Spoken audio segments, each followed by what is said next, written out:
Le 28 octobre 2012, à San Antonio, dans l'État du Texas, aux États-Unis, le corps d'une femme est retrouvé dans une rivière, loin des quartiers fréquentés de la ville.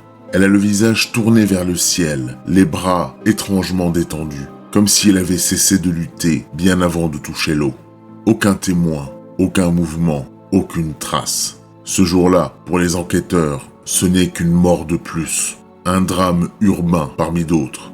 Ils ignorent qu'en réalité, un compte à rebours vient de commencer et qu'un homme vient de franchir un point de non-retour. Bonjour à toi, âme innocente, je suis Azazel, l'archange des ténèbres. Je suis venu dans ton monde pour sonder le plus sombre de l'âme humaine. Aujourd'hui, je vais te raconter l'histoire terrifiante, mais bien réelle, du tueur en série, Johnny Avalos. Mais sans plus attendre, l'heure est maintenant venue de plonger avec moi dans les abîmes.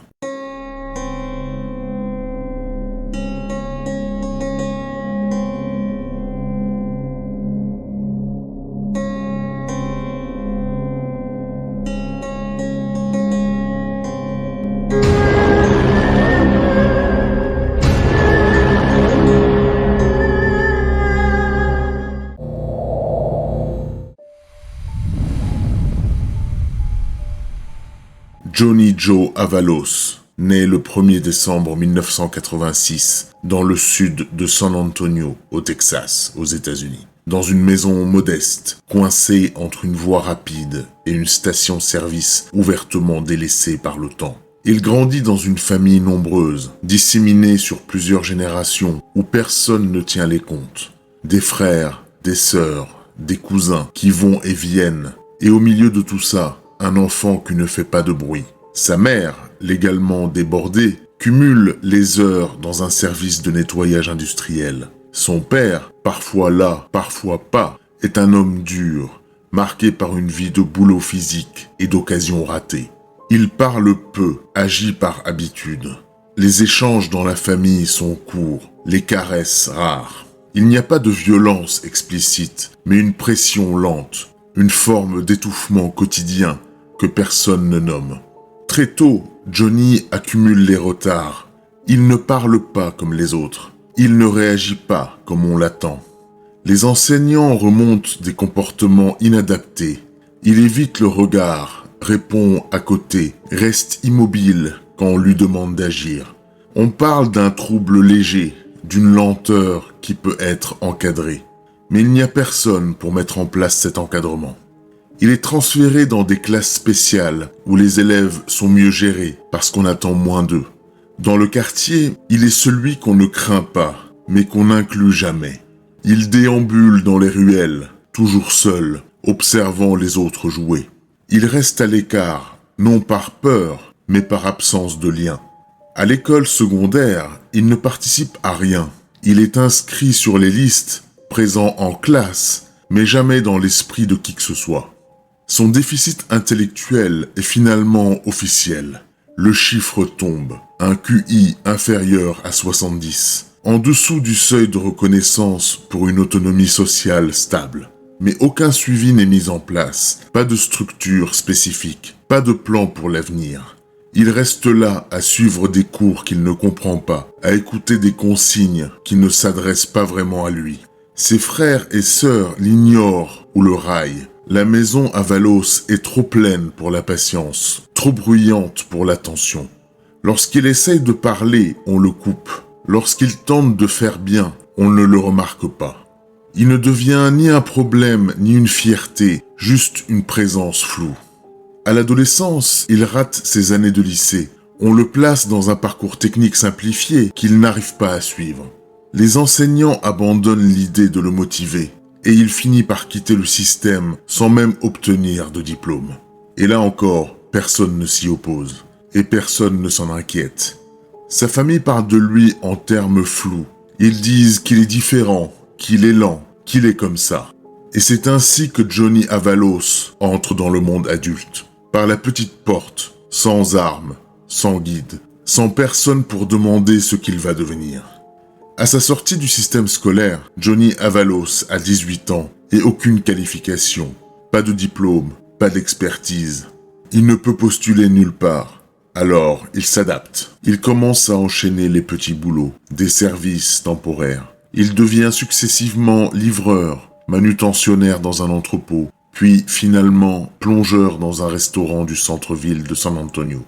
Un poste qu'il occupera pendant des années, en fond de cuisine, loin des clients, loin des regards. Sa présence est acceptée parce qu'elle est utile, pas parce qu'elle est souhaitée. Dans l'équipe, peu de collègues lui parlent. Il n'a pas de réflexes sociaux. Il rit parfois sans raison. Parfois, il disparaît en plein service et on le retrouve quelques rues plus loin, assis sur un muret, fixant le trafic. Il ne s'explique pas. Il reprend le travail comme si de rien n'était et on lui colle l'étiquette de « différent ». Et cela suffit à ce qu'on ne creuse pas plus loin. Le soir, après son service, il erre dans les rues, sans destination. Il marche pendant des heures, observe les vitrines, les fenêtres, les passants. Parfois, il se parle à lui-même, parfois non. Il s'habitue à cette existence floue. Le jour, il répond à des ordres. La nuit, il dérive. Et personne ne semble s'en préoccuper. Ses premières interactions avec la police surviennent alors. Des infractions mineures, des menaces, du vandalisme, de la possession de stupéfiants.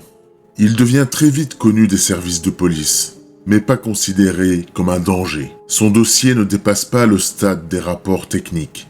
Rien d'assez grave pour le placer sous surveillance. Rien d'assez cohérent pour susciter l'alerte. Dans son quartier, certaines femmes le trouvent inquiétant. Il les regarde trop longtemps. Parfois, il s'approche. Il propose de l'argent en murmurant des demandes incompréhensibles. Son ton est neutre, ses mots déconnectés. Son univers se résume à 3 espaces. La maison familiale, le restaurant et les ruelles du sud de la ville. Rien d'autre. Pas de vie privée, pas de relations, pas de passion. Il existe comme un corps que personne ne regarde vraiment. Une existence plate, sans événements, sans projet. Et durant un temps, cela semble suffire. Mais peu à peu, ce qu'il éprouvait comme une routine supportable commence à se tordre. Les errances ne le calment plus. Les trajets n'apaisent rien. Ses regards s'allongent, ses pensées s'assèchent. Les femmes qu'il croise ne sont plus de simples présences. Elles deviennent autre chose. Elles deviennent des cibles. Les petits dérapages ne le restent pas longtemps. À partir de 2011, les interactions de Johnny Avalos avec la police se multiplient de plus en plus. D'abord pour des faits mineurs, des menaces, des dégradations et de la possession de stupéfiants. Mais ce qui inquiète les autorités n'est pas la nature des infractions, c'est leur répétition. Le fait qu'il ne s'adapte à aucune des sanctions, qu'il recommence toujours, comme s'il était incapable de comprendre le concept même de limite. Il devient très vite connu des agents du sud de San Antonio. On le convoque très souvent, mais on le relâche toujours. Lorsqu'on le convoque, il ne nie rien, mais il ne dit rien non plus, et il recommence très vite. Un autre comportement apparaît, plus difficile à qualifier, moins punissable, mais plus préoccupant. Johnny commence à suivre des femmes, sans les aborder, sans leur parler. Il les observe longuement, il les attend à la sortie des bâtiments. Il marche plusieurs rues derrière elles, toujours à la limite de la légalité. Certaines s'en rendent compte et elles accélèrent. Il s'éloigne alors. D'autres racontent qu'il restait immobile devant leurs fenêtres à les observer, sans rien dire, pendant de longues minutes. Ce comportement s'étend sur des mois. Il ne passe pas à l'acte, mais tout indique qu'il y pense. Chaque semaine, il ajoute une nouvelle rue à ses trajets habituels, un nouveau visage à son circuit mentalement répété. Il commence à choisir au hasard des femmes seules, fragiles, qui rentrent tard.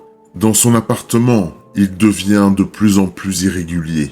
Sa mère dit qu'il rentre tard, qu'il sort sans dire où il va. Il la regarde alors sans répondre. Un jour, elle le trouve en train de dessiner des formes dans un carnet, des cartes, des horaires, et elle ne comprend pas. Il lui répond que ce n'est rien, et elle ne pose pas de questions supplémentaires. Rien n'est encore commis, mais tout est prêt et le temps de l'observation touche à sa fin. Il ne reste qu'une dernière frontière à franchir. Et Johnny Avalos, sans le dire, sans le montrer, s'en approche. Et ce qui devait arriver allait inévitablement arriver. Nous sommes maintenant le 28 octobre 2012, à San Antonio. La nuit est tombée depuis plusieurs heures. L'air est lourd et humide. Les rues du sud de la ville sont dépeuplées, mais pas vraiment calmes. Au bord de Mission Ridge, une femme marche, seule, en direction de la rivière. Elle s'appelle Vanessa Marie Lopez. Elle a 25 ans. Derrière elle, un homme la suit à distance. Il s'appelle Johnny Avalos. Et lui aussi a 25 ans. Il marche dans son sillage, sans précipitation. Il l'observe. Il analyse la façon dont elle bouge, les détours qu'elle prend, les espaces sans échappatoire. Lorsqu'elle s'arrête près d'un coin de sentier, il s'approche d'elle et lui parle. Il évoque une somme d'argent. Elle hésite, puis elle accepte. Il s'éloigne alors de la route, s'enfonce dans la végétation qui longe la rivière. Lorsqu'ils atteignent la zone qu'il avait repérée, Johnny change d'attitude sans préavis. Il l'agrippe alors, la jette au sol et abuse d'elle. Après avoir fini, il lui comprime la gorge à main nue. Elle tente de se dégager, mais il ne relâche rien. Aucun mot, aucun geste de panique. Juste une pression continue, calculée. Lorsque le corps ne réagit plus, il le traîne jusqu'au bord de l'eau et le fait basculer. Le lendemain matin, un promeneur signale la présence d'un corps flottant entre les rochers. La police est bien évidemment appelée sur place et le périmètre est bouclé. L'identité de la victime est très vite confirmée. Il s'agit de Vanessa Marie Lopez, 25 ans. Les premiers constats ne révèlent aucune trace de traumatisme violent. Pas d'armes, pas de témoins, pas de signe évident de lutte. L'hypothèse d'une mort accidentelle est envisagée. L'enquête est alors ouverte, mais ne débouche sur rien. Le dossier reste sans suite. Johnny, lui, rentre chez lui. Personne ne le voit. Personne ne l'interroge. Il n'existe pas dans ce dossier. Dans son esprit, ce meurtre n'était pas une fin. C'était un test, une première étape. Et il le sait déjà, il va recommencer. Nous sommes maintenant le 18 décembre 2014, à San Antonio. Les décorations de Noël clignotent. Dans le sud de la ville, une adolescente quitte son domicile en début de soirée. Elle s'appelle Nathalie Chavez et elle a 15 ans. Elle dit qu'elle sortait rejoindre des amis, qu'elle rentrerait dans quelques heures, mais elle ne rentrera pas. Dans l'ombre, Johnny la croise. Il ne l'a pas planifié, pas exactement. Mais dans sa logique, ce n'est plus une question d'opportunité, c'est une suite. Il marche un temps dans la même direction, puis il l'attire à part vers un point abandonné sous un petit pont. Il n'y a aucun témoin, pas de passage. Il l'agresse, abuse d'elle et l'étouffe comme la première fois, avec le même rituel. Lorsque le corps cède, il le laisse là, puis s'éloigne sans se retourner. Le lendemain, des employés de la ville la découvrent, allongée sur le sol, en contrebas du pont. La police est alertée, une zone est balisée. L'autopsie révèle une mort par strangulation. Les enquêteurs font face à un meurtre sans mobile, sans suspect, sans indice concret. De l'ADN est retrouvé sur son corps et est conservé. Il ne correspond à aucun profil existant dans les dossiers de la police. L'affaire reste encore non résolue et aucun lien n'est établi avec l'homicide de Vanessa Lopez 2 ans plus tôt. Pour la police, il s'agit d'une tragédie isolée. Pour Johnny, il s'agit d'une confirmation. Il peut agir, il peut tuer et personne ne le voit. Et pour la première fois depuis longtemps, il se sent exister. Une forme de puissance noire monte en lui, une impression de dominer. Il ne ressent ni culpabilité, ni peur. Il se sent totalement invincible. Nous sommes maintenant le 10 janvier 2015. L'hiver laisse un voile gris sur les bâtiments du quartier ouest. Dans ce décor sans couleur, une femme de 28 ans, Rosemary Perez, ne rentre pas chez elle. Elle est aperçue pour la dernière fois près d'une station-service en fin d'après-midi. Ceux qui l'ont connue parle d'une femme calme qui avait l'habitude de marcher seule sans attirer l'attention. 2 jours plus tard, le 12 janvier, son corps est découvert le long d'un trottoir, enroulé dans un drap. Quelqu'un l'a déposé là, en plein jour, comme on dépose un sac poubelle. La police est immédiatement alertée et le quartier est bloqué. L'expertise médico-légale montre des traces de lutte.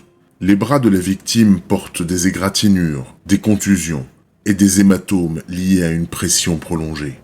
La cause de la mort est vite identifiée, la strangulation.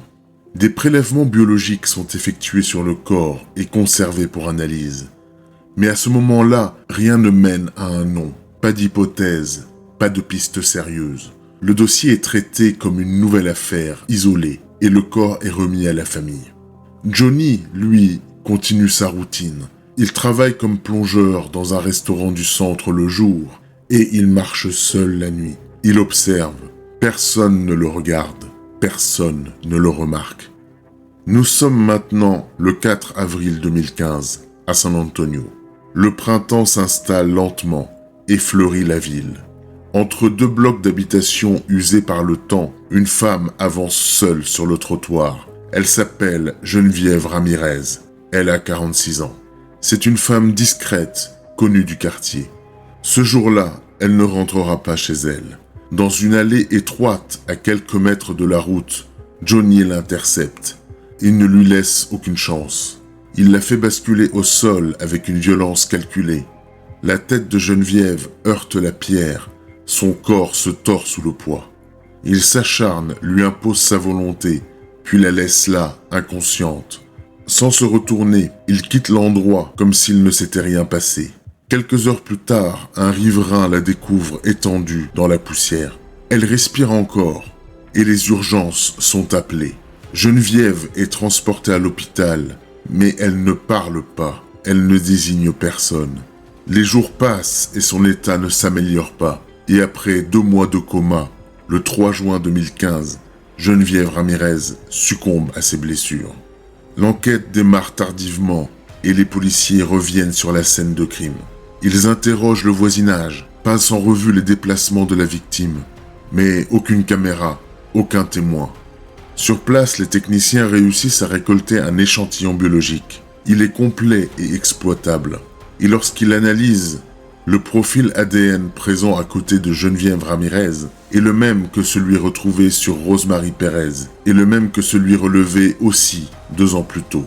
3 affaires, un même fantôme, toujours sans nom, toujours hors de portée. Le tueur existe, il laisse des traces, il commence à laisser une signature, mais la police l'ignore encore. L'homme qu'il traque travaille dans une cuisine non loin de là, et chaque nuit, après sa journée de travail, il sort, il marche, il traque. Nous sommes maintenant le 10 avril 2015 à San Antonio. Le ciel est clair, mais certaines zones de la ville restent à l'écart de la lumière. Au sud, près de South Presa Street, Celia Lopez, 29 ans, marche seule en fin de journée. Elle ne sait pas qu'on l'observe. Elle ne sait pas qu'il est là. Johnny la suit depuis plusieurs minutes. Lorsqu'elle coupe par un chemin isolé, loin de la route principale, il s'approche. L'attaque est brutale, directe. Il la frappe à la tête à plusieurs reprises, avec une violence sans nom, puis la fait basculer au sol. Il ne dit rien, ne crie pas. Il agit comme porté par une mécanique qu'il ne remet plus en question. Il l'abandonne dans un terrain vague, entre des branches sèches et des gravats, et s'éloigne sans regarder en arrière. Pendant 5 jours, personne ne la voit, personne ne donne l'alerte. Puis, le 15 avril 2015, un homme qui cherche des déchets métalliques la découvre par hasard. Les policiers sont contactés et arrivent sur place, étudient la scène. Les techniciens relèvent des traces biologiques autour du corps.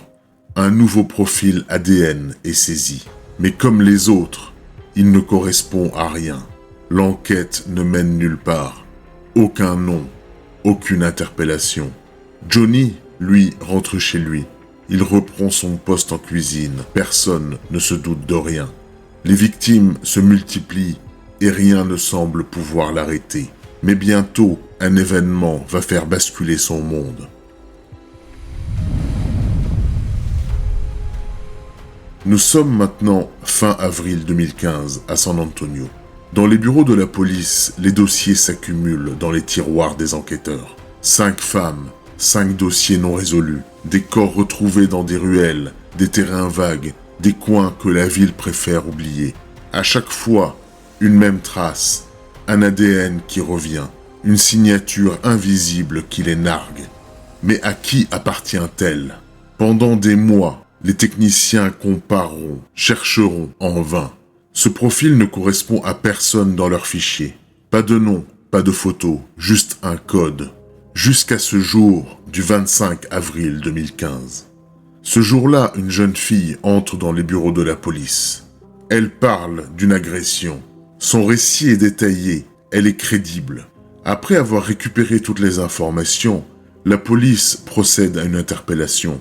L'homme dénoncé par la jeune femme s'appelle Johnny Avalos. Un visage ordinaire, un employé de cuisine sans histoire apparente. Après son interpellation, son ADN est prélevé. Et par acquis de conscience, la police compare alors son ADN à des relevés liés à des affaires récentes. Et quelques heures plus tard, le couperet tombe à la surprise générale. Le code génétique de Johnny correspond parfaitement à celui des scènes de crime de Rosemary Perez, puis de Celia Lopez, puis de Geneviève Ramirez, puis de Nathalie Chavez et enfin de Vanessa Lopez. Chaque victime, chaque lieu, tout mène à lui. L'illusion s'écroule, le fantôme a désormais un visage. Après cette découverte, Johnny est alors emmené en salle d'interrogatoire. Et il va parler, sans hésiter. Il confirme tout. Les lieux, les victimes, les dates. Il ne fait pas d'erreur. Il ne réfléchit même pas. Comme un homme qui n'a plus rien à protéger. Pour la police, c'est une découverte froide. Pendant des années, un homme déjà connu de leur service pour des faits mineurs avait frappé sous leurs yeux, sans qu'ils ne le voient. Dans ses confessions, Johnny ne montre aucune peur, aucune colère, aucun regret. Comme si pour lui, tout était déjà terminé. Après plusieurs heures d'interrogatoire, il est formellement inculpé de 5 meurtres et est placé en détention. Il attendra son procès derrière des murs de béton, dans une cellule froide, là où plus rien ne se déplace, sauf le temps. Car cette fois, c'était vraiment fini. Le périple macabre de Johnny Avalos allait s'arrêter là.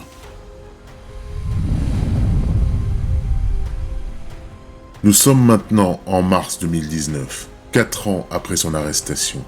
Johnny Avalos comparaît enfin devant la justice. L'accusé entre dans la salle d'audience en silence, menotté, le visage neutre. Il ne regarde personne, pas même les familles des victimes qui, pour la première fois, peuvent poser les yeux sur l'homme qui a broyé leur vie. L'ambiance est glaciale. Le procès ne fait pas les grands titres. Il se déroule loin des caméras, dans la lenteur d'une machine qui s'ébranle enfin. Le ministère public énumère les faits, un par un.